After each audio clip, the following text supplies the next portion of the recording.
अस्सलाम वालेकुम स्टूडेंट्स, क्या हाल चाल है। उम्मीद है आप लोग खैरियत से होंगे। स्टूडेंट्स, आज जो हम टॉपिक स्टार्ट करने जा रहे हैं वो है types of chemical formula. Last 2 lectures में मैंने आपको केमिकल फार्मूला और उसकी सिग्निफिकेंस डिटेल से समझाई थी।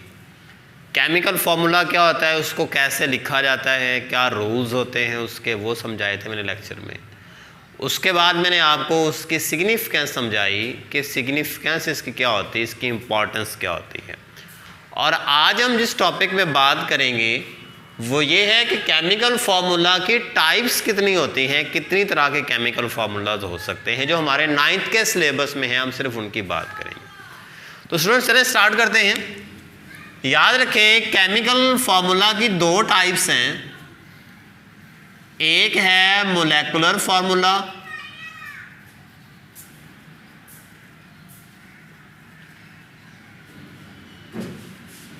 और दूसरा है empirical formula.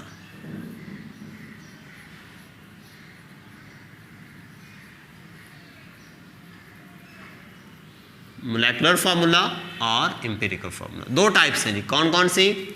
Molecular and empirical. Molecular and empirical 2 types more. अच्छा जी, अब जो मोलेकुलर फार्मूला होता है ये कौन सा होता है? याद रखें, वो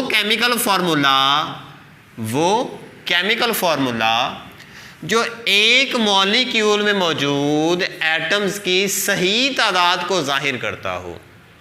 फिर समझे, the chemical formula which shows the actual number of atoms present in a molecule. एक मॉलिक्यूल में मौजूद एटम्स की हकीकी तादाद को जाहिर करता हो, उस फार्मूला को मोलेकुलर फार्मूला कहते हैं। क्या कहते हैं भाई उसको? Molecular formula. जैसे हम बात करें जी ग्लूकोज की, ग्लूकोज का मोलेकुलर फार्मूला C6H12O6, ये इसका केमिकल फार्मूला है। मतलब ये फार्मूला बताता है कि यहाँ पे कार्बन के 6 एटम्स हैं, हाइड्रोजन के 12 हैं और ऑक्सीजन के 6 एटम्स हैं। हकीकी तादाद को जाहिर करता हो, इस फार्मूला को क्या कहते हैं? हम मॉलिक्यूलर फार्मूला भी कहते हैं। मोलेकुलर होता है बेसिकली। इसके साथ बेंजीन की बात करें, इसका मोलेकुलर फार्मूला C6H6 होता है। ये फार्मूला इसमें मौजूद एटम्स की सही तादाद जाहिर करता है कि यहाँ पे 6 कार्बन के एटम हैं और 6 हाइड्रोजन के एटम्स हैं। मतलब actual number of atoms present in a molecule. Actual number of atoms present in a molecule, इस फार्मूला को क्या नाम देते हैं? मोलेकुलर फार्मूला कहते हैं। बड़ा सिंपल सा है, मुश्किल इसमें कुछ भी नहीं है। अगर हाइड्रोजन पर ऑक्साइड की बात की जाए, फार्मूला है H2O2, हाइड्रोजन पर ऑक्साइड। नाम आप साथ में नोट करते जाइएगा। ग्लूकोज, बेंजीन एंड हाइड्रोजन पर ऑक्साइड, इसका केमिकल फार्मूला है H2O2। ये इसका मोलेकुलर फार्मूला है जो कि क्या बताता है भी? एक्चुअल नंबर ऑफ एटम्स को बताता है कि इसमें एक्चुअली कितने एटम्स पाए जाते हैं, ये उसको बता रहे हैं। ये था हमारे पास सिंपल सा मोलेकुलर फार्मूला। अब दूसरी साइड पे आते हैं जी एम्पिरिकल फार्मूला। एम्पिरिकल फार्मूला क्या होता है? The simplest type of chemical formula is called empirical formula. Chemical formula की जो सादा तरीन शक्ल होती है, सादा तरीन हालत होती है, उसको एम्पिरिकल फार्मूला कहते हैं। और ये बताता है simple whole number ratio. Simple whole number ratio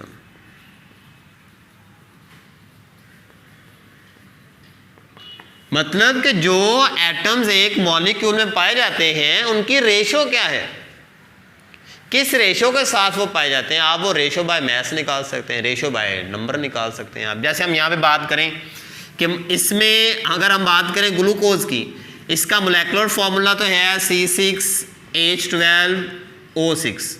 अगर बाय नंबर इसकी रेशो निकालें तो रेशो बन रही है 6/12/6 नज़र आ रही है हमें। इसको सिंप्लीफाई करें जी, 6 1 6 2 एंड 6 1, तो रेशो क्या बन गई हमारे पास? 1/2/1 की रेशो हमारे पास बनती है। तो इस रेशो के मुताबिक हमारे पास फार्मूला क्या बनेगा? देखिए हमने इसको कर दिया 1, ये हो गया 6 पे डिवाइड किया 2, ये 1 हो गया। तो ये रेशो बन गई 1/2/1 की। तो इससे फॉर्मूला बनेगा एक कार्बन, हाइड्रोजन कितने हो जाएंगे 2 और ऑक्सीजन कितने हो जाएंगे ये 1। तो जो ये फॉर्मूला बना है इसको एम्पिरिकल फॉर्मूला कहते हैं, मतलब कि जो सिंपलेस्ट होल नंबर रेशो बताता हो। ये बताए कि यहाँ पर मॉलिक्यूल में मौजूद एटम्स के दरमियान रेशो क्या है। ये रेशो कहाँ पे है जी 1/2/1 की रेशो है, मतलब एक कार्बन 2 हाइड्रोजन और 1 ऑक्सीजन।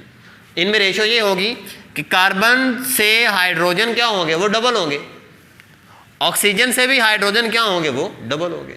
तो ये फॉर्मूला जो है इसको एम्पिरिकल फॉर्मूला कहते हैं। सेम ऐसे अगर हम बेंजीन का फॉर्मूला की बात करें सेकंड पे, ये हमारे पास बेंजीन का मोलेकुलर फॉर्मूला है C6H6। तो किसका एम्पिरिकल फॉर्मूला आप कैसे निकालेंगे, निकाल लेते हैं यहाँ से ज़रा हम इसको कैसे डिजिट में डिवाइड करें 6 1 एंड 6 1, तो रेशो क्या बनेगी इसमें 1/1 की रेशो बनेगी। तो इसका एम्पिरिकल फॉर्मूला क्या बनेगा भाई CH बन जाएगा। तो ये बेंजीन का एम्पिरिकल फॉर्मूला मतलब सिंपलेस्ट होल नंबर रेशो को बताता है, सिंपल। अगर इसकी बात करें जी हाइड्रोजन परऑक्साइड की, तो इसका एम्पिरिकल फॉर्मूला कैसे बनेगा जी वो निकाल लेते हैं हम यहाँ से। एम्पिरिकल फॉर्मूला इसका बनाए भी H2O2 इसका मोलेकुलर फॉर्मूला है। अब इसका एम्पिरिकल बनाएं, इसको सिंपलेस्ट होल नंबर रेशो में लेके आएँ। कैसे लेके आएंगे, हमें पता है ये 2/2 की रेशो नज़र आ रही है, एक डिजिट पे डिवाइड करें 1/1 हो जाएगा। अगर 2 पे इसको डिवाइड कर दिया जाए तो ये रेशो 1/1 की आ जाएगी। तो ये हमारे पास जब रेशो 1/1 की आएगी, इसको हमने कैंसिल कर दिया एक के साथ, तो क्या बन गया बाकी HO बच गया। तो ये हाइड्रोजन परऑक्साइड का एम्पिरिकल फार्मूला बन गया। तो इस तरह से हम एम्पिरिकल फार्मूला भी बना सकते हैं, मतलब सिंपल है, कोई मुश्किल इसमें नहीं है। मोलेकुलर फार्मूला क्या होता है जी, वो फार्मूला जो एक्चुअल नंबर ऑफ एटम बताए। एम्पिरिकल फार्मूला वो होता है जो सिंपल होल नंबर रेशो बताए, उसकी रेशो देखें उसका फॉर्मूला बना दें। हमें पता है ग्लूकोज में रेशो 1/2/1 होती है, हमने इसका फॉर्मूला बना दिया CH2 बन गया। बेंजीन में रेशो 1/1 की होती है, हमने उसके हिसाब से उसका फॉर्मूला बना दिया। और हाइड्रोजन परऑक्साइड में रेशो 1/1 की होती है, हमने उसका हिसाब से फॉर्मूला बना लिया। तो ये रेशो जानने से हम एम्पिरिकल फॉर्मूला बना लिया करते हैं। बड़ा सिंपल सा है, मुश्किल तो यहाँ तक कुछ भी नहीं। अब थोड़ा सा कंपाउंड्स में आ जाते हैं कि कंपाउंड के फॉर्मूलाज में एम्पिरिकल किसका होगा और मोलेकुलर किसका होगा। देखिए स्टूडेंट्स याद रखें, अगर तो कंपाउंड है आयोनिक, अगर कंपाउंड है आयोनिक, तो जो इसका फॉर्मूला होगा केमिकल फार्मूला, आपको याद होगा मैंने आपको आयोनिक कंपाउंड समझाया था, लेक्चर 1 मैंने उस पर दिया है। उसमें बताया था कि आयोनिक कंपाउंड को जिस केमिकल फार्मूला से जाहिर करते हैं, जो उसका सिंगल यूनिट होता है, उसे फार्मूला यूनिट कहते हैं। फार्मूला यूनिट कहते हैं। क्या कहते हैं इसको, फार्मूला यूनिट। आयोनिक कंपाउंड को जाहिर करने का जो फार्मूला होता है उसको फार्मूला यूनिट कहते हैं। और ये फार्मूला यूनिट भी सिंपलेस्ट होल नंबर रेशो ही होती है, सिंपल रेशो होती है। क्या होती है ये फार्मूला यूनिट भी सिंपल रेशो होती है। अगर फार्मूला यूनिट सिंपल रेशो है, इसका मतलब कि वही फार्मूला यूनिट क्या है, उसका एम्पिरिकल फार्मूला भी है। बात समझ नहीं आई क्यों स्टूडेंट्स? देखें मैंने बताया कि जो आयोनिक कंपाउंड्स हैं इनका जो सिंपलेस्ट यूनिट होता है उसको फार्मूला यूनिट कहते हैं।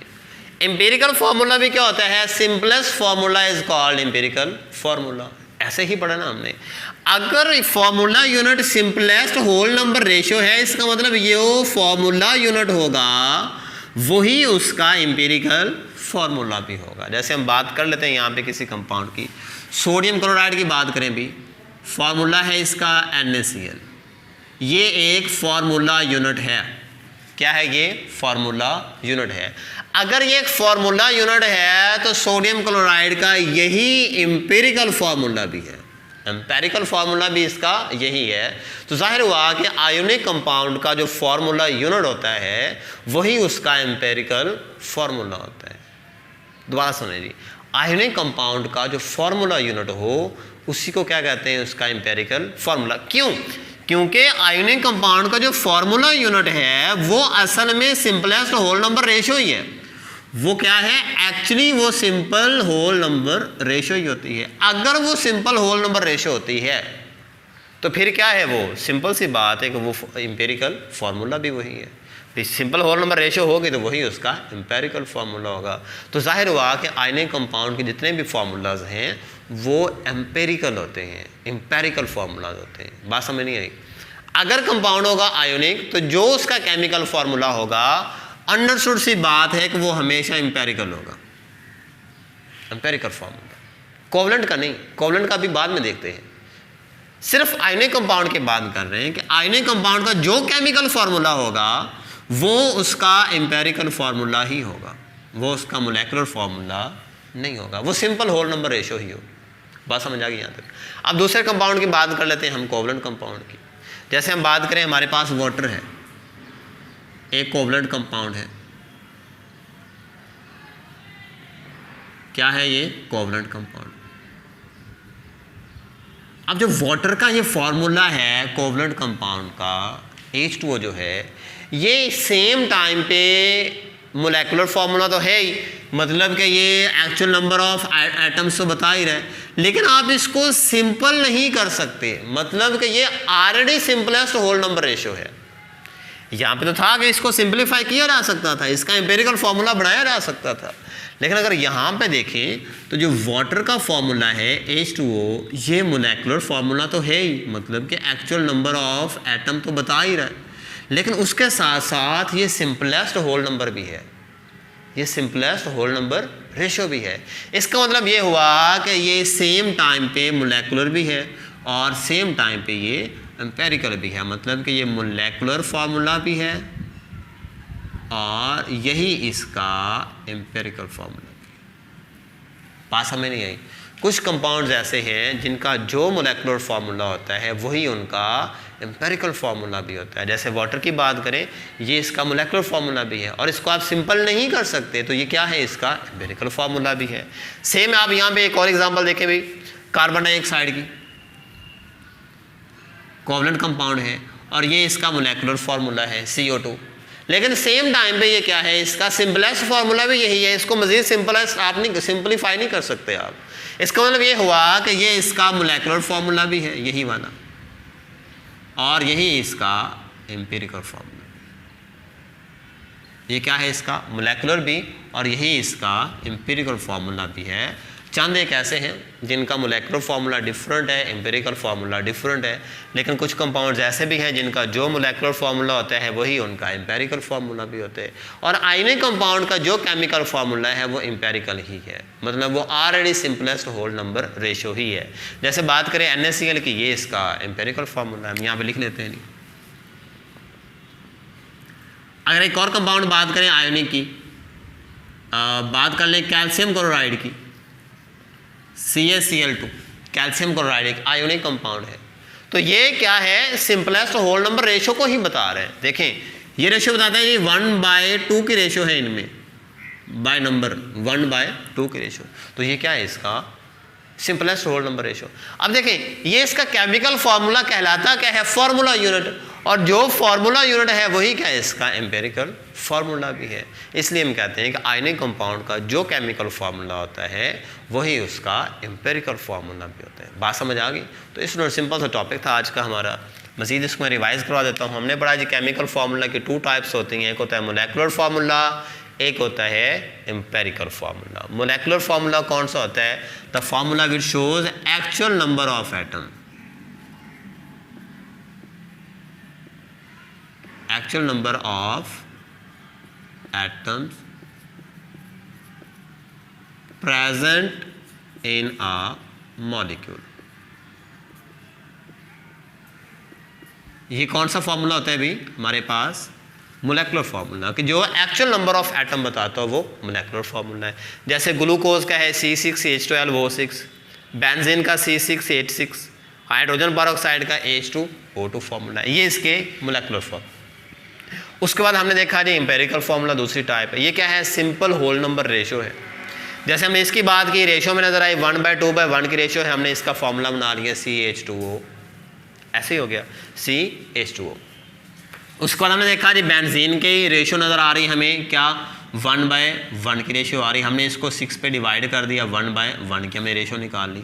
इसका मतलब कि एक कार्बन और एक हाइड्रोजन, इसका लिख देंगे तो इसका एम्पेरिकल फार्मूला बन जाएगा। तो यहाँ से हमने इसका एम्पेरिकल फार्मूला बना लिया। साथ में हमने हाइड्रोजन परऑक्साइड का देखा, इसका मोलेकुलर फार्मूला है H2O2, हमने यहाँ पे लिख रखा है H2O2 इसका मोलेकुलर फार्मूला है। हमने इसकी रेशियो निकालनी, तो सिंपल होल नंबर रेशियो क्या निकली हमारे पास, 1/1 की रेशियो निकली, मतलब एक हाइड्रोजन एक ऑक्सीजन लिख दें आप, तो क्या हो जाता है, इसकी सिंपल होल नंबर रेशियो आ जाती है। इससे हमने इसका मोलेकुलर फार्मूला बना लिया। फिर हमने ये बात की कि जो आयोनिक कंपाउंड्स होते हैं उनका जो फार्मूला यूनिट होता है, वही उनका एम्पेरिकल फार्मूला होता है। क्यों? क्योंकि formula unit already simple whole number ratio होती है, आयंस के दरमियान सिंपल होल नंबर रेशियो है। इस वजह से जो इसका फार्मूला यूनिट है वही इसका एम्पेरिकल फार्मूला भी है। जैसे हमने यहाँ पे देखा जो सोडियम क्लोराइड का ये एम्पेरिकल फार्मूला, कैल्शियम क्लोराइड का ये एम्पेरिकल फार्मूला। फिर हमने कोवलेंट कंपाउंड के अंदर देखा, हमने कहा जी कोवलेंट कंपाउंड का भी तो केमिकल फार्मूला कैसे है, वो मोलेकुलर है या एम्पेरिकल है। यहाँ पे हमने देखा कि ये इसका मोलेकुलर डिफरेंट है इन कोवलेंट कंपाउंड्स का, और एम्पेरिकल इनका डिफरेंट है। लेकिन कुछ हमने कंपाउंड्स देखे जिनमें हमने देखा कार्बन डाइऑक्साइड को, ये इसका मोलेकुलर फार्मूला भी है और सेम टाइम पे इसका एम्पेरिकल फार्मूला भी है। वाटर का हमने देखा फार्मूला, ये H2O है, ये सेम टाइम पे मोलेकुलर भी है और एम्पेरिकल फार्मूला भी है। मतलब कि ये एक्चुअल नंबर ऑफ एटम भी बता रहा है, इतने ही एटम एक्चुअली होते हैं इसके अंदर, और साथ में ये ऑलरेडी सिंपलेस्ट है, इसको मज़ीद सिंप्लीफाई नहीं कर सकते आप, इसलिए ये इसका एम्पेरिकल फार्मूला भी है और इसका मोलेकुलर भी। ये H2O वाटर का मोलेकुलर फार्मूला भी है और एम्पेरिकल फार्मूला भी है। तो इस तरह से केमिकल फार्मूला को जस्टिफाई किया जा सकता है। अब इन दोनों केमिकल फार्मूलाज के दरमियान रिलेशन क्या होता है, इसको आप ज़रा देखेंगे।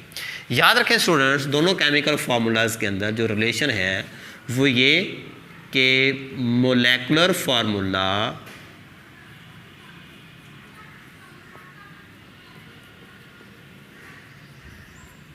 ये इक्वल होता है एम्पेरिकल फार्मूला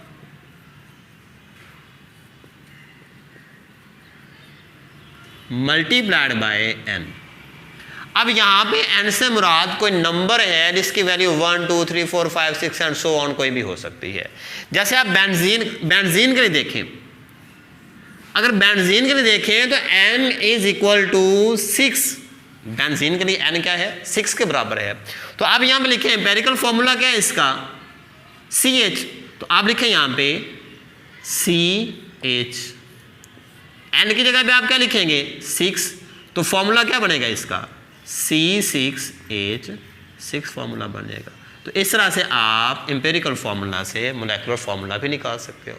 फिर उसके बाद अगर हम देखें ग्लूकोज के लिए, तो ग्लूकोज के लिए भी n इज इक्वल टू 6, यहाँ पे देखें n is equal to 6 glucose के लिए भी। तो इसका आप मोलेकुलर फार्मूला बनाना चाहें तो ये इसका एम्पेरिकल फार्मूला, इसको आप 6 के साथ मल्टीप्लाई करें। कैसे? इसको करेंगे तो C6 हो जाएगा, इसको करेंगे H12 हो जाएगा, इसको करेंगे तो O6 हो जाएगा।